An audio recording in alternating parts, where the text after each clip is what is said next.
Oh, I am here with children's author, Becky DeWitt. How you doing today? How are you, Ryan? Glad to be back with you. Most definitely. I'm excited to have you here again to speak with me. As we talked about last time, you've offered at least I think 9 children's books. Yeah, I'm up to 9 children's books now.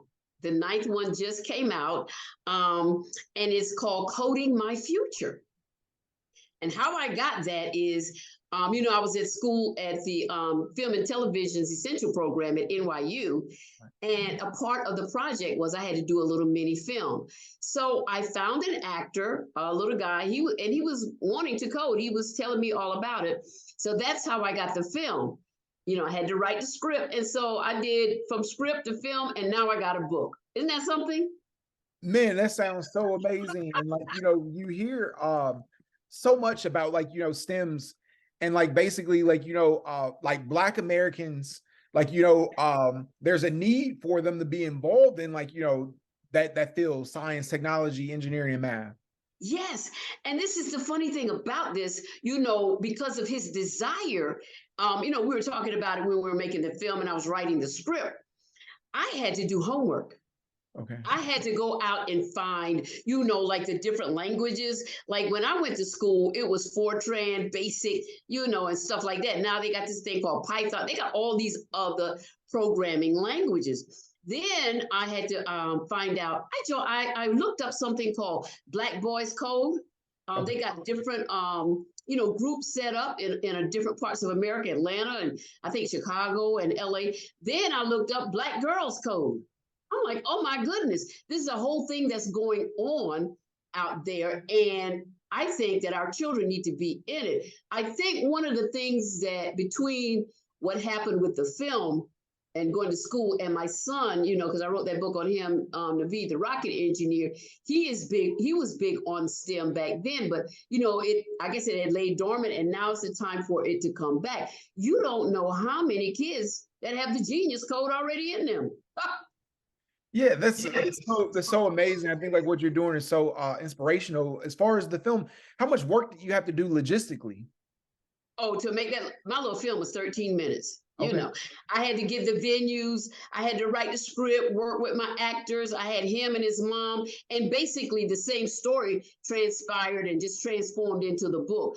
I had a group called a business called the Juice Crush, where he went to the Juice Crush to get his inspiration. So we just put a lot of things in the book, but in the film, but in the book, I take the book to another level. I did something. You know how a long time ago, I don't know if you would know this because I'm older. They used to have the library bus that Yes. would go into the neighborhoods. Yes. In the storyline, I developed something called the code bus Okay. that would go in to different neighborhoods to help the children learn how to code. Partnering with businesses to get the buses. It was a whole line going on with that, and get the equipment, and just trying to go into a digital overload. So this is a new thing for me. Yeah, I mean, I think that's really cool. You say it 13 minutes isn't long, but a lot of people don't realize the hard work that goes into creating a short film. I went to the New York Film Academy, and most people don't even really complete their short films because Really? yeah, because it's so challenging, to actually finish the project from start to finish sometimes and stuff. So I think a lot of people maybe they decide maybe film making is not for me. It isn't something I want to really pursue and stuff and everything. I tried it, it's a little bit difficult. But that experience, it trained me in how to make my own videos now. Like the video that I sent to you about the Children's Book Collective, it trained me how to do that. Also, I had to learn camera shots. Now, during the time I was doing all this, Ryan, it was a bit challenging for me. But nevertheless, I learned, having to learn how to write a script. So the phenomenal thing with me about this whole book is that I started out in school, got it as a project, and just kept going with it. And now it's a book. That just blessed me tremendously. It's a huge blessing. Have you finished the program at NYU? Yes, I did. I graduated March 3rd. Congratulations. Yes, I got my degree. I'm excited. I got my little piece of paper. Definitely. That's huge. What's next for you now? You know what? I'm just writing books, Ryan. I have no clue. In fact, I just got another inspiration. I'm working on another book. And it's going to be an inspirational genre. So I'm kind of like off children's books for a moment. I may go back. I just never know it. You know, when I pray and talk to God and he, you know, because he's the author of everything. So he just tells me which way I'm going. I'm still wanting to see the trilogy turn into a television series or, you know, that contempt thing. So I'm just keep pushing the envelope. I'm just going to keep writing. You know, I'm up over 30 books. I'm going to keep it moving. You were talking about coding my future and like, you know, having an actor. How did you find the actor to get in your film? Well, it was actually a family member and the son, and he just, you know, he was talking about coding, and he was going online to find people that would code, you know, teach him coding on, you know, I guess all this online stuff. It started, I think, during the pandemic, and he was frustrated with certain things, and he had one teacher and then the next teacher, and so we got into a conversation about it, and the conversation turned into the idea for school and doing the script. And the thing about it is, it got his mother involved as well as an actor, even his brother. You know, we just developed it. It was one of those things that developed as you go along. But the real thing was writing that script. What was the most challenging part about writing the script? Having to learn, you know, when you're a writer, you write books and you write novels, you know, even though I've had people tell me that I write conversation always, you know, all the time, I'm just writing conversation. I had to learn how to put it in the proper format for school. I had to learn how to do that. So that was challenging to learn how to, you know, make sure everything was formatted, because you have to describe the scene, you have to give the camera angle in the scene, and all of these things that we never think about. So even in watching television and watching movies, you know, because of what I've had to learn, it makes me think, what's that camera angle? And is this a pan? Is this a wide angle? You know, so it makes you think. Yeah, you definitely like, you know, watch like, you know, film and television in a different way. Like I Mm-hmm. feel like, you know, like I definitely pay attention to like, like how they edit things, like, you know, Yes. just from like my experience in film school. What would be your advice, you know, for people like, you know, who are wanting to write books? Just start. You just, I had somebody contact me recently. People are always contacting me about writing a book. And, you know, sometimes I'll send them a copy of my book that's on Amazon called Ready Writers. You know, if you've got a thought, you have got to do something with it. You know, it's good to have a dream, but you're not moving. We got to get some action in there. Okay, so if you have a thought about a book, write some of your ideas down. You know, a book starts with a sentence, it starts with a paragraph, multiple paragraphs turn into a chapter. Next thing you know, you got a book, but you got to do the work. You just can't sit around with it in your head. Another thing I like to tell writers is, a lot of people have this misconception. I don't know who's going to read my book. You know, they're always thinking in that terminology, in that way. You don't know who's assigned to read your book. And I always say, you don't know who's waiting to read your book. You don't know who your book is going to inspire. And I read something one time by, I think, Merlin Hinkey, a phenomenal woman of God. She said, books are like missionaries. They work while you sleep. That Oh, right there. Okay, that was good. yeah, yeah. That's you know, how does your faith play a role in like, you know, the work that you do? Oh, it is the role. It is the role, because I can't do this without God. I can't write not one word without God. In fact, um, when I released the book, the day I released the book, The Coding My Future, I felt empty. I'm like, okay, well, where are we going now? You know, what we doing? And that was the day before Easter Sunday. And Easter Sunday, I looked up, within 12 hours, the book was on Amazon. And after that, you know, prayer, he gave me something else. I've got a new assignment. Yes. And I always try to make sure that I got faith in my book, even the children's books, you know, because it's all about redemption. And children nowadays need to know how to pray, because there's so much going on. Yeah, most definitely. I ordered my book for my children, and like, you know, they've read it. My oldest daughter has, like, you know, I don't know about like the other two, but like she definitely has. And like I think like faith is like so important. And you mentioned like, you know, Marilyn Hickey, like, you know, what would be like, you know, something that you would use to encourage people who don't like, you know, necessarily aren't walking with God and like are trying to find like, you know, a way to connect with him? I would, you got to start with just say, first of all, acknowledging him. Okay. And then also you got to know your identity. Who are you? Why are you on the planet? You know, and even those of us who are born again and believers, sometimes we need to have a faith checkup and see exactly where we are in our walk. So, and then two, we are the advertisement of the power of God in the earth. I'm an advertisement. I am an advertisement for God because I didn't know how to do any of this.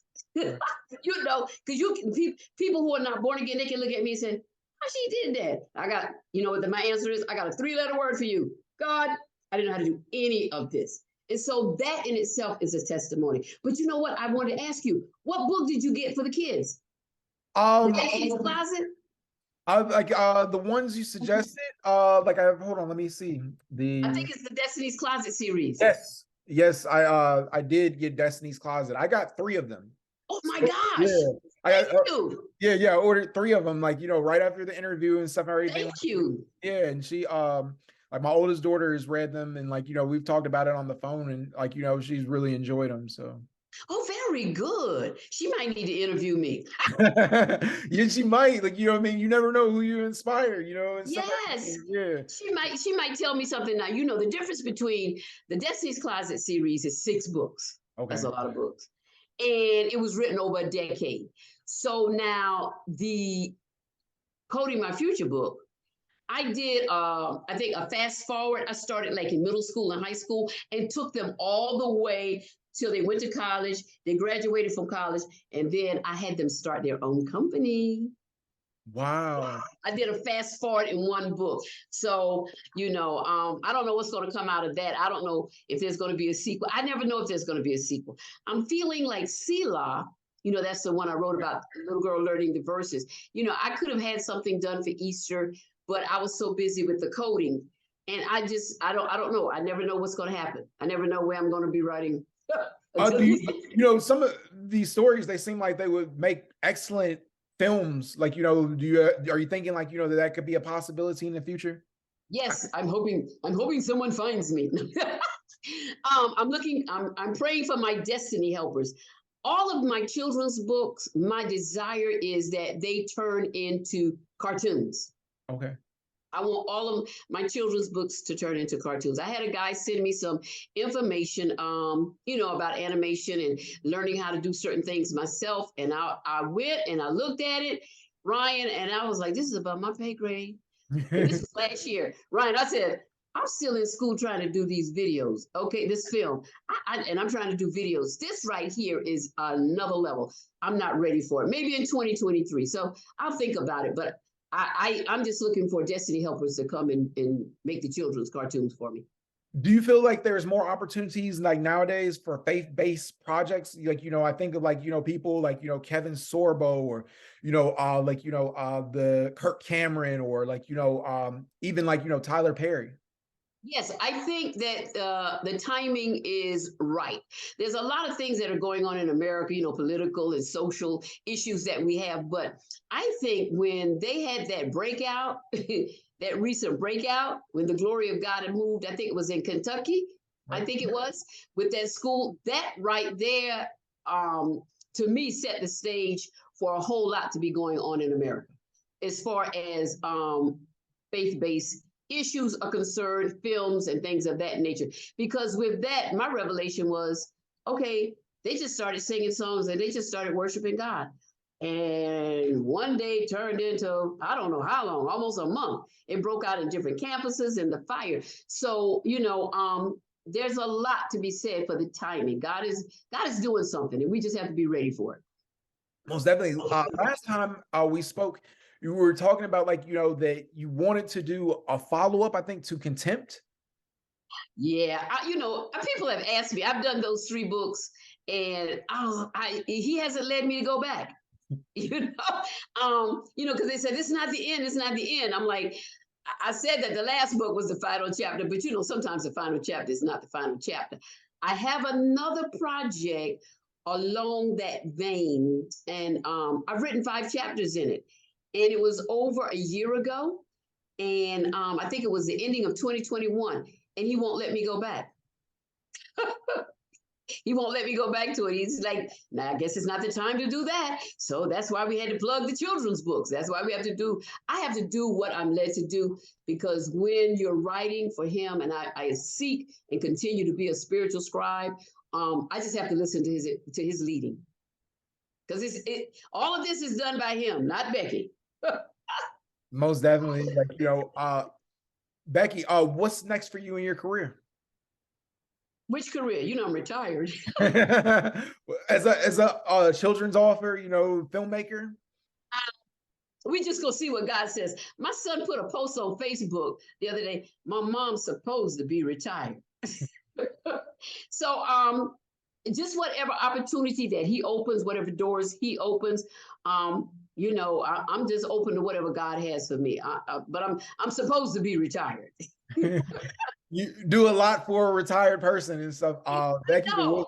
I know. My kid's like, "Are you sure you're retired? You work more now than you did when you were really working." I was like, "I gotta get it done." Most definitely. Becky DeWitt, thank you so much for taking the time. I really appreciate you.